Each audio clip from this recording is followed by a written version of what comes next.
In a small town, the Morgan family was famous for hosting an extravagant Halloween party every year at their old mansion, perched on a secluded hill.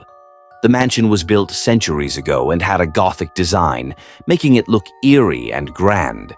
With Halloween approaching, everyone looked forward to attending the annual Morgan party, especially since the mansion itself had a mysterious reputation for being haunted by old spirits that had never left. On one Halloween night, Mr. Morgan sent an open invitation to anyone brave enough to attend an unusual celebration within the mansion's walls. However, the invitation carried a strange warning. Whoever enters the mansion must stay until 2 a.m., or they will face an unknown fate. Despite the warning, the townsfolk were intrigued and eager to test the legends for themselves. As night fell, guests started arriving, all dressed in creepy Halloween costumes. The lighting was dim, and old music echoed throughout the mansion, adding to the tension. Guests wandered through rooms filled with skeletons, eerie lights, and spooky decorations. As midnight approached, Emily and her friend Sarah began feeling a strange heaviness in the air, as if the mansion itself was preparing to reveal its true nature. Emily felt as though invisible eyes were watching her every move, but what really unsettled her was seeing a shadowy figure in the corner of one room, appearing and disappearing so quickly that she couldn't be sure if it was part of the decor or something more sinister. Minutes later, Sarah noticed that one of the guests, named Jack, was nowhere to be found. Everyone assumed he must have left, but then remembered Mr. Morgan's strange warning forbidding anyone to leave before 2 a.m. As time went by, the news of Jack's disappearance spread among the guests, increasing their unease. Emily and Sarah approached Mr. Morgan, asking if he knew where Jack was. His face remained impassive, giving them an ambiguous reply. In the Morgan mansion, whoever enters stays until the end. With Jack missing, strange sounds began to echo throughout the mansion, as though whispers were coming from within the walls. A few guests decided to explore the mansion, hoping to find Jack or some clue about his disappearance. As they wandered down one of the dim corridors, they noticed that a painting wasn't fully attached to the wall. Moving it revealed a hidden door leading to a dark room filled with old books and antique mirrors. Upon entering, they saw faces reflected in the mirrors, unfamiliar people in clothing from different eras, each with an expression of terror and deep sorrow. Suddenly, Jack's face appeared in one of the mirrors, looking at them with wide, fearful eyes, as though he were trying to scream but couldn't. They realized Jack hadn't left the mansion. He'd been trapped by the spirits within the mirrors. As they tried to figure out the mirrors, the door slammed shut, and the spirits began emerging, one after another, as though finally freed from their prison. Everyone ran out of the room, but the spirits followed them, advancing slowly and letting out horrifying noises. They hovered around the guests, drawing closer, as if searching for someone to possess. With every step, the guests' breathing quickened as they heard whispers in strange and familiar languages, describing the suffering of the spirits and the reasons they had been bound to the mansion. They all wanted to escape, but it wasn't yet 2 a.m. Trying to hide in one of the other rooms was pointless. The spirits surrounded them in every corner, making it seem as if the mansion itself was controlling their fates. In a moment of clarity, Emily remembered a local legend about the Morgan mansion. It was said that the great-grandfather of the Morgan family practiced secret rituals on Halloween night, using a special mirror rumored to be a portal for trapped souls. If all the mansion's lights were turned off at midnight, the portal would reopen and draw the spirits back inside. Emily suggested they turn off all the lights to try and return the spirits to their mirror and close the portal. But first, they would have to confront Mr. Morgan, who now stood watching them with a sinister gaze. Confronting him with the truth, they insisted on turning off the lights. After a tense moment, he allowed them to proceed, though his expression held a hint of malevolence. They turned off each light in the mansion, one by one, until the entire house was shrouded in darkness. As the last light went out, the spirits began to retreat slowly, drawn back into the mirrors one by one. At the strike of 2 a.m., the final spirit re-entered the mirror, sealing the portal for good. The guests fled the mansion in haste, their last glance falling upon the massive mirror in the hidden room, where spirits peered back at them, seeming to warn them never to return. No one dared approach the mansion again after that night, and it remained closed, only opening on Halloween, when the spirits once again awaited anyone brave, or foolish, enough to enter.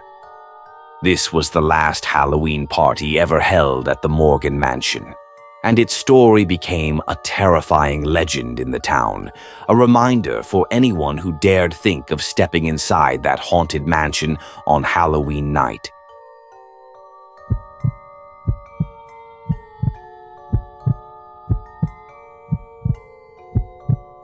In a small town, there was an abandoned house known to everyone.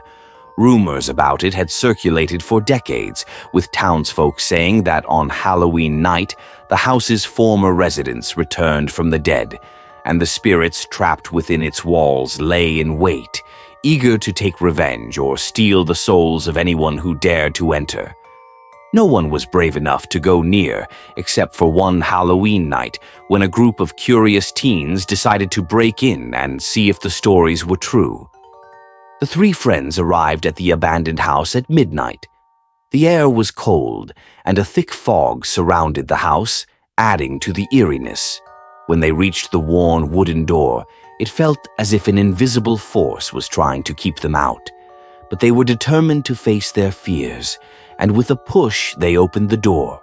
As soon as they stepped inside, the atmosphere shifted. The smell of mold filled the air like a warning that they had entered a place abandoned by time. The walls were cracked with large fractures running across them, and scattered pieces of broken furniture littered the floor. While exploring, they heard faint footsteps above them, despite knowing they were alone.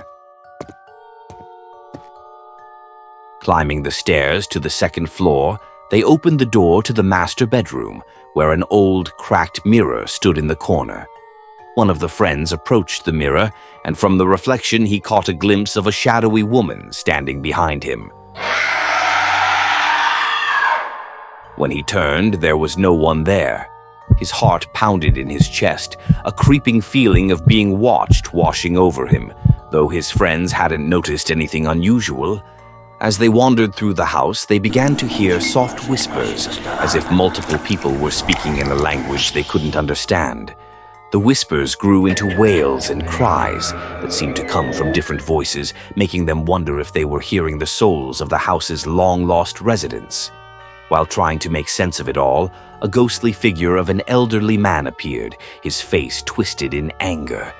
The apparition began to speak in a low, hoarse voice, telling them that the house was haunted by souls that couldn't find peace, and that they had intruded on a place they didn't belong. Suddenly, doors began slamming shut, and windows shook violently as though a storm had erupted within the house. In a sudden moment of clarity, they noticed a hidden door behind a bookshelf on the ground floor. Pushing it open, they found a narrow passage leading to a small room containing old belongings and letters written in an ancient hand. Each letter belonged to a different person, each recounting their terrifying and painful last moments in the house before meeting their fate. As they read, they realized that all of those who had lived in the house had died mysteriously on Halloween night. Fear tightened its grip on their hearts, yet their desire to uncover the house's secrets kept them rooted. Then they heard the faint sound of a child crying. Turning around, they saw the transparent figure of a young boy standing in the corner, looking at them with sad, pleading eyes, as if begging for their help. Without warning, the dim lights began to shift, and shadows twisted into a sinister form, the very source of the trapped soul's torment. The entity moved slowly toward them, its presence thick with menace, rendering them paralyzed as if an unseen weight held them in place. It spoke in a raspy, fearsome tone, warning that it would claim their souls and imprison them within the house forever. The voices grew louder and screams filled every corner. The friends tried to escape, but the doors were locked tight and the windows refused to budge.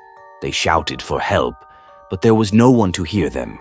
It was as if the house had become their prison, holding them captive with a mysterious force that allowed no escape.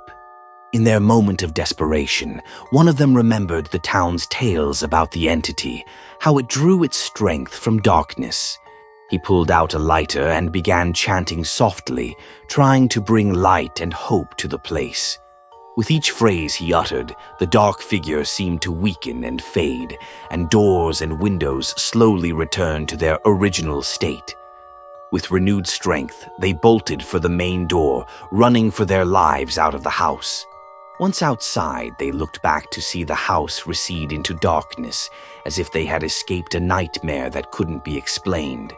The friends vowed never to return, and their tale quickly spread through the town, serving as a warning to anyone who dared to venture near the haunted house on Halloween night. Since then, the house has remained abandoned, and no one has dared approach it again, for everyone in town knows that the spirits trapped inside still wait for anyone who dares enter, hoping to lure them into an eternal nightmare.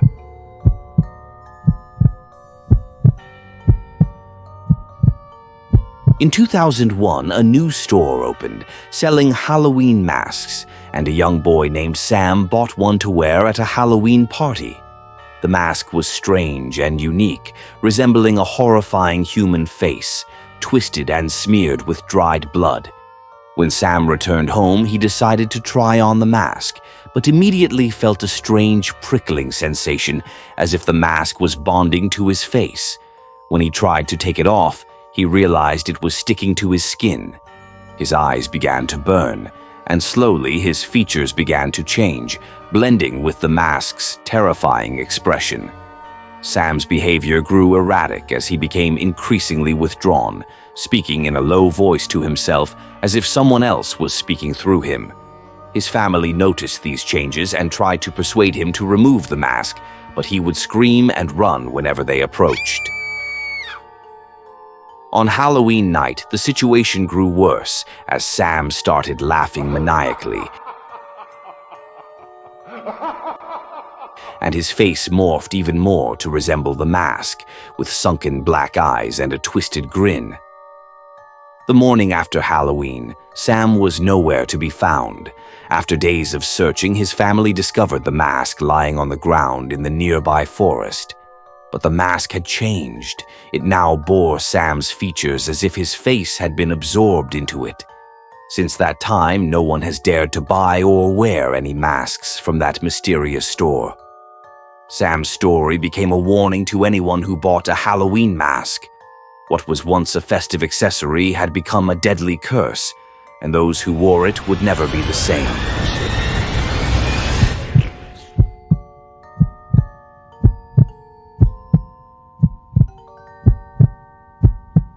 On a chilly Halloween night in 1985, 3 friends dared to spend the night in the village cemetery, defying a local legend about a boy named Jack, who was said to appear every Halloween searching for his mother.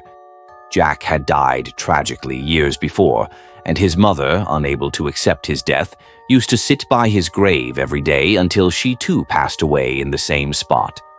The friends snuck into the cemetery, carrying flashlights and snacks. When they reached Jack's grave, they felt a chill in the air and an uncomfortable sensation creeping over them. They sat near the grave, talking and laughing, trying to brush off their fears. As they were about to leave, they noticed a small boy standing at a distance, dressed in old-fashioned clothes, standing alone. The boy looked at them and asked softly, "Where is my mother?" The friends froze, realizing they were facing Jack's spirit. They tried to step back quietly, but the boy started to approach them, his black, hollow eyes fixed on them. One of the friends screamed and ran, while the others tried to reason with the child, but suddenly his face twisted into a terrifying expression, and he began screaming in a voice like a roaring wind. "Why did you leave me alone?" The three friends started running, desperately trying to find their way out of the cemetery, but it seemed like a maze that trapped them at every turn.